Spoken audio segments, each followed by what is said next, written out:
I am sure you are doing well. तो आज alcohol phenol ether के chapters में हम लोग बात करने वाले हैं physical property of ethers. Yes my dear students, सही सुना आपने, फिजिकल प्रॉपर्टी ऑफ ईथर्स। ये चैप्टर का ज़्यादा वेटेज नहीं है एग्ज़ाम पॉइंट ऑफ व्यू से, लेकिन most of the time entrance exam में, कॉम्पिटिटिव एग्ज़ाम्स में और बोर्ड में भी कभी कभी एक्सपेक्टेड होता है, तो इसलिए ये करना भी ज़रूरी है। तो जैसे हम लोगों ने अल्कोहल का फिजिकल प्रॉपर्टी किया था, सेम अपने को ईथर का भी फिजिकल प्रॉपर्टी करना है। दोनों में बहुत थोड़ा ही डिफरेंस होगा बट ऑलमोस्ट सेम होगा। अगर मैं अल्कोहल की बात करूं तो वहाँ पे हाइड्रोजन बॉन्डिंग होता है क्योंकि OH बॉन्डिंग होता है वहाँ पर, और अगर मैं ईथर में बात करूं तो यहाँ पे हाइड्रोजन बॉन्डिंग नहीं होता है। और ये हाइड्रोजन बॉन्डिंग नहीं होने से उसके फिजिकल अपीयरेंस में, फिजिकल प्रॉपर्टी में काफ़ी चेंज देखने को मिलता है। तो हम लोग बात करने वाले हैं किसके बारे में, physical property of what, ethers.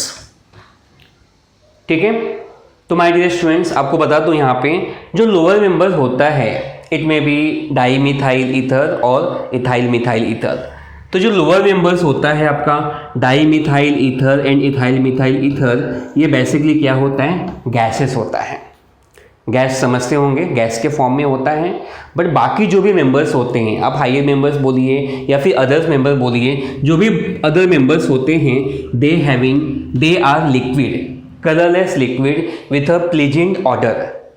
Pleasant odour का मतलब क्या होता है, एक अच्छी ऑर्डर होती है, अच्छी खासी, आपको अच्छा फील होगा, ऐसी ऑर्डर स्मेल होती है। ठीक है, तो यहाँ पे क्या हो जाएगा, तो अदर्स मेंबर्स क्या होगा आपका, कलरलेस लिक्विड्स होगा विथ प्लीजेंट ऑर्डर। ठीक है, बहुत अच्छी पॉइंट्स है आपका। सेकंड पॉइंट्स आपका हो जाएगा फर्स्ट पॉइंट के बाद second points you can say. अगर डाइपोल मोमेंट की बात करूँ, yes my dear students, dipole moments जो कि हमने पहले भी किया हुआ है, dipole moments is directly proportional to what, boiling point of any compound. किसी कंपाउंड का अगर डाइपोल मोमेंट कम है तो बॉइलिंग पॉइंट्स पे अफेक्ट्स होता है। ठीक है, लेकिन ईथर की बात करें तो ईथर का डाइपोल मोमेंट होता है। कैसे होता है देखें। ठीक है, तो यहाँ पे देखोगे तो क्या होगा आपका, ये R है, OR ईथर है। ठीक है, आपको पता है O के पास दोनों तरफ इलेक्ट्रॉन्स होता है, इसका डायरेक्शन ये साइड होगा, इलेक्ट्रॉन का पुलिंग ये साइड में होगा। ठीक है, सेम यहाँ पर क्या होगा, इलेक्ट्रॉन का पुलिंग ये साइड में होता है, because this is the lone pair of electron which is the most electronegative. ठीक है, अगर मैं बात करूं अल्काइल ग्रुप का, तो अल्काइल ग्रुप भी इस साइड में मूव होगा आपका, ये साइड में मूव होता है। सेम यहाँ पे अल्काइल ग्रुप क्या होता है, ये साइड में मूव होता है। ठीक है, ऑक्सीजन की तरफ मूव होता है।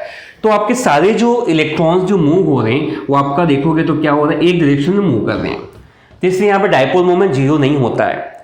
कभी कभी क्या होता है कि कुछ इलेक्ट्रॉन्स का मोमेंट ये साइड में हो रहा है, कुछ ये साइड में हो रहा है, तो वहाँ पे डाइपोल मोमेंट जीरो हो जाता है। बट माय डियर स्टूडेंट्स, यहाँ पे डाइपोल मोमेंट जीरो नहीं होता। यहाँ पे डाइपोल मोमेंट कुछ ना कुछ नेट डाइपोल मोमेंट्स यहाँ पे रहता है, जिसकी वजह से क्या बोल सकते हो आप यहाँ पे, तो डाइपोल मोमेंट्स में बोल सकते हो ईथर हैव, इस वजह से इसका शेप भी फॉर्म होता है।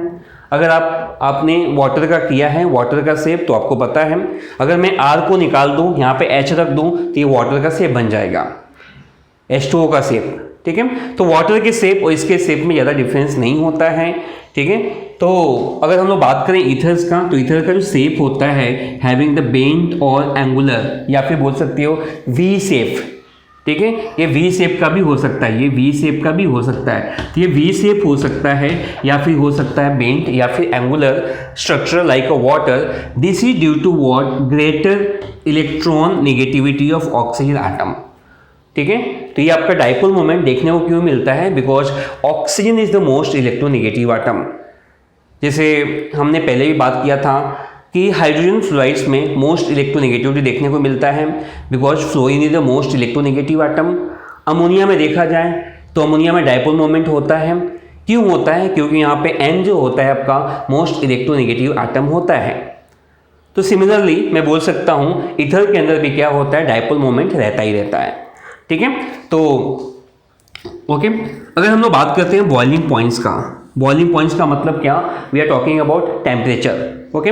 तो टेम्परेचर की बात करते हैं तो ईथर्स हैव लो पोलैरिटी। अगर आप देखोगे तो क्या होगा, वाटर के जैसे नहीं होता, वाटर या अल्कोहल जैसे पोलैरिटी नहीं होता, क्योंकि वहाँ पे हाइड्रोजन बॉन्डिंग होता है, लेकिन ईथर में वैसा नहीं होता है। Ether do not having hydrogen bonding, और हाइड्रोजन बॉन्डिंग नहीं होने की वजह से क्या होगा, इसका पोलैरिटी काफ़ी क्या होता है, लो होता है। तो ethers have low polarity and as a result of ethers have low boiling points as compare to what alcohol. ठीक है, जैसे आपको पता है कि अल्कोहल में हाई पोलैरिटी होता है, और हाई पोलैरिटी के लिए क्या होता है, आपका टेम्परेचर भी ज़्यादा होता है, बॉइलिंग पॉइंट अल्कोहल का ज़्यादा होता है। लेकिन अगर हम लोग यहाँ पे अल्कोहल और ईथर के साथ में कंपेयर करें तो जैसे हम लोगों ने देखा कि ईथर में पोलैरिटी काफ़ी कम होता है, ये कम होने की वजह से, पोलैरिटी कम होने की वजह से ईथर का बॉइलिंग पॉइंट अल्कोहल के कंपेयर में कम होता है।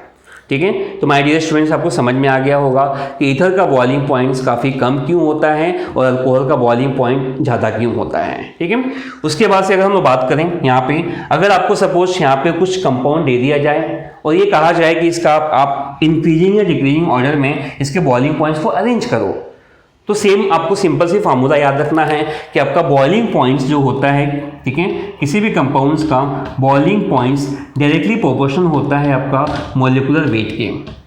कंपाउंड का मॉलिक्यूलर वेट ज़्यादा होगा तो बॉइलिंग पॉइंट भी क्या होगा, ज़्यादा होगा। ठीक है, तो यहाँ पे देख सकते हो, यहाँ पे अगर हम कंपेयर करें तीनों कंपाउंड्स में, तीनों ईथर में, तो सबसे कम मॉलिक्यूलर मास आपका ये डाईमिथाइल ईथर का है। ठीक है, तो सबसे ज़्यादा आपका मॉलिक्यूलर मास आपका डाईइथाइल ईथर का है, उससे कम आपका इथाइल मिथाइल ईथर का, उससे कम आपका डाईमिथाइल ईथर का है। ठीक है, तो स्टूडेंट्स आपको इस तरह से अरेंज करना है according to their boiling points. ठीक है, अगर हम लोग बात करते हैं यहाँ पे सोलबिलिटी के बारे में, तो सोलबिलिटी की जब बात आती है तो आपको याद रखना है कि we are going to compare with water. कोई भी सोलबिलिटी जनरली क्या होता है, वाटर में है सोलूबल कि नहीं है, उसके हिसाब से कहते हैं कंपाउंड सोलूबल है या इनसोलूबल है। अगर मैं बात करूँ यहाँ पर अगर मैं बात करता हूँ ईथर का वाटर के साथ में, तो yes my dear students, ether are soluble in water. फिर से बोलता हूँ, ध्यान रखिए, ethers are soluble in water, क्योंकि जो आपका ईथर होता है वाटर के साथ में हाइड्रोजन बॉन्डिंग फॉर्म कर सकता है। ठीक है, तो ईथर जो होता है आपका वाटर के साथ में हाइड्रोजन बॉन्डिंग फॉर्म करता है। इस वजह से जितने भी ईथर्स होते हैं, जस्ट लाइक अल्कोहल सोलूबल होता है, हमें पता है, सेम आपका ईथर भी क्या होता है, आपका सोलूबल होता है वाटर के अंदर due to formations of what, hydrogen atom. ठीक है, तो आप स्टेटमेंट देख सकते हैं, बहुत सिंपल तरीके से मैंने यहाँ पे मेंशन किया हुआ है, the solubility of ethers are almost similar to alcohol, this is due to what, ether can form hydrogen bonds with water. कैसे होगा मैं आपको दिखाना चाहूंगा। ये आपका ROR ईथर होता है और इसके बाद लोन पेयर ऑफ इलेक्ट्रॉन्स हैं, सेम यहाँ पे वाटर का 2 मॉलिक्यूल्स हैं, तो ईथर 2 वाटर के साथ में बॉन्ड बना सकता है। आप देख सकते हो यहाँ पे क्योंकि इसके बाद 2 लोन पेयर ऑफ इलेक्ट्रॉन्स हैं, यहाँ पर भी क्या होगा आपका, ये बॉन्ड बनाएगा। This dash one is called hydrogen bonding. और हाइड्रोजन बॉन्डिंग होने की वजह से हाइड्रोजन बॉन्डिंग जो कंपाउंड फॉर्म करता है वो कंपाउंड ज़्यादा सोलूबल होता है वाटर के अंदर। ठीक है, तो स्टूडेंट्स आई एम श्योर कि आपको समझ में आ गया। Please note down this points which are very very important. Okay students, तो फ्रिक्वेंटली आस्क्ड क्वेश्चंस यहाँ पे हैं, ये असाइनमेंट आपको करना है क्योंकि ये सारे questions board point of view से काफ़ी इंपॉर्टेंट हैं, प्लस आपके कॉम्पिटिटिव एग्जाम्स में भी काफ़ी जगह क्वेश्चंस पूछा गया है। ठीक है, तो ये क्वेश्चंस आपका फिजिकल प्रॉपर्टी से आपका निकल के आ रहा है। ठीक है, और बहुत इंपॉर्टेंट क्वेश्चंस हैं। तो ये क्वेश्चन है आपका, why ethers have low boiling point as compare to alcohol. अगर मैं अल्कोहल्स और ईथर का कंपेयर करूं तो बॉइलिंग पॉइंट अल्कोहल का ज़्यादा होता है, ईथर का क्यों? तो माय डियर स्टूडेंट्स, इसका आंसर आपको 1 से 1.5 लाइन में आपको देना है। ठीक है, सेकेंड क्वेश्चन से आपका, why ethers are soluble in water. जैसे अल्कोहल सोलूबल होता है वैसे आपका ईथर भी सोलूबल होता है, तो इसके पीछे रीजन क्या है, तो इसका भी आंसर आपका 1 to 1.5 सेंटेंस में हो सकता है। ठीक है, थर्ड क्वेश्चन की बात करें तो arrange following ethers according to their increasing boiling points. ठीक है। तो जितने भी आपके यहाँ पे ईथर मैंने एग्जांपल दे रखा हुआ है, डाई मिथाइल ईथर है, इथाइल मिथाइल ईथर है और एंड डाई मिथाइल ईथर है, डाई इथाइल ईथर है, ठीक है। तो आपको क्या करना है, आपको एक प्रॉपर ऑर्डर में, कौन से ऑर्डर में, यहाँ पे लिखा हुआ है प्रॉपर इंक्रीजिंग ऑर्डर में, बॉइलिंग पॉइंट्स में आपको क्या करना है, इसको दिखाना है। तो जैसे मैंने कहा था कि boiling points of ether is directly proportional to what, molecular mass या मॉलिक्यूलर वेट, अब जो भी बोलिए, ठीक है। तो जिसका मॉलिक्यूलर मास ज़्यादा होता है उसका बॉइलिंग पॉइंट ज़्यादा होता है। तो स्टूडेंट्स आज हम लोगों ने कवर किया physical property of ether. I am sure कि सबको समझ में आया होगा, बहुत मजा आया होगा। Okay, thanks for listening me, for your valuable time and patience. Okay, bye bye to all of you, have a nice day.